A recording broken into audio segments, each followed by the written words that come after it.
Hey, how's it going, guys? Thank you for joining me on this week's episode of The Real Deal. I got the wrong point that time. It's on this side, everything's flipped around. All right, so what are we talking about this week? This week, we're talking about new builds. Why are new builds so relevant right now? Well, that's because my clients just did their final walkthrough on Monday for their upcoming home purchase that happens to be a new build. It'll be closing on Friday. So I'll be giving Chris and Stephanie their keys on Friday.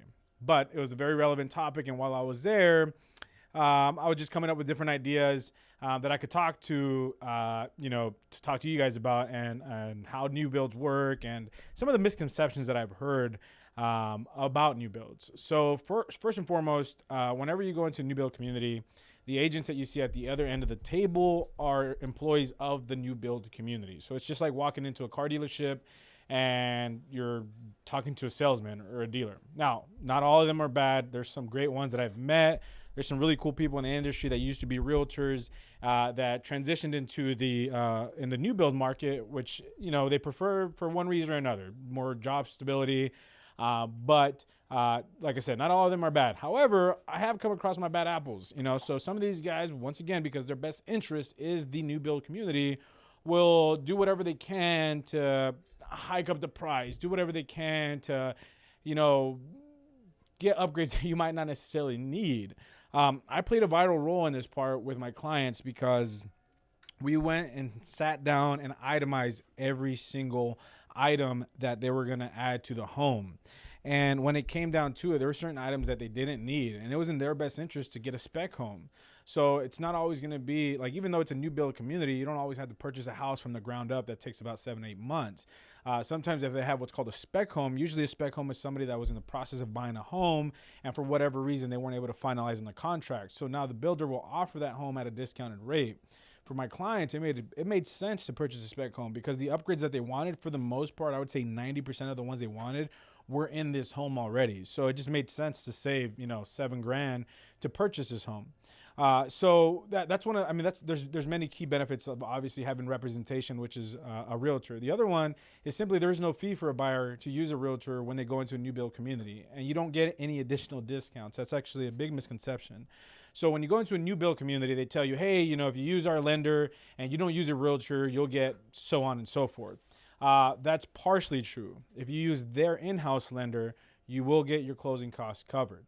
Well, not all of them. They'll cover a big portion. Usually they'll cover about $5,000. That was the case with these clients. So as far as the realtor goes, though, it doesn't matter to them, to you. You won't pay any more or any less.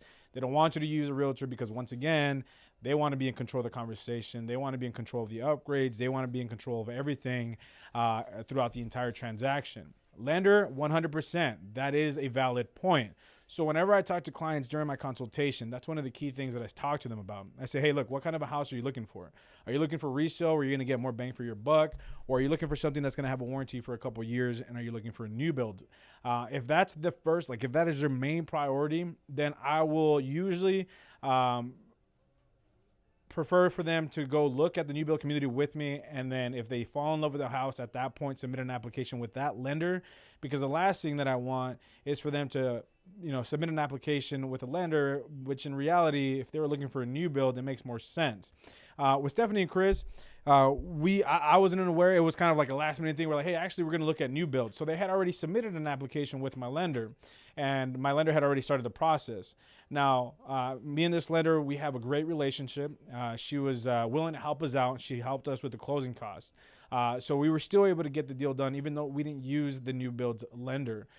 So honestly, that's really the only difference as far as going directly through the new build is the lender that they have in-house that has some sort of a partnership with them where they're able to offer these closing costs. But when it comes to a real estate agent, there is no reason why you wouldn't want to use a real estate agent. In this case, I know for sure that the new build would have taken advantage of my clients. It would have tried to get as many upgrades as they could out of them. But we sat down, we itemized everything dollar for dollar, and we figured, hey, you know what? A spec home is going to be a better option. So that's today's tip for the real deal. You guys keep that in mind when you guys are considering new build homes. Here's a cool snippet of my client that posted this yesterday when we did our final walkthrough. That was pretty cool. Here's the original under contract post. Give me 1 second here.